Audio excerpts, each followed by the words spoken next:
సబపర రామ తపస్వీ రాజా తినకే కాజ సకలతుమ సాజ అని చెప్పి ఉంది.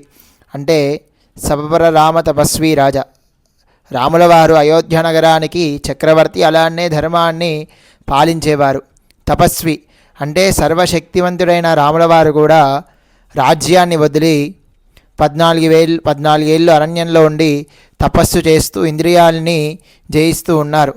మరి ఇక్కడ అర్థమేమిటి అంటే స్వామివారు ఎంత శక్తివంతుడైనా కానీ ఆ పరమాత్మ కూడా అన్ని సుఖాలు వదిలి తపస్విగా ఉండి జీవనాన్ని పొందారు. తినకే కాజ సకలతుమ సాజ అంటే స్వామివారి విష్ణుమూర్తి స్వరూపము అయినా ఏ పని చేయాలన్నా కానీ చిటికలో అయిపోతుంది.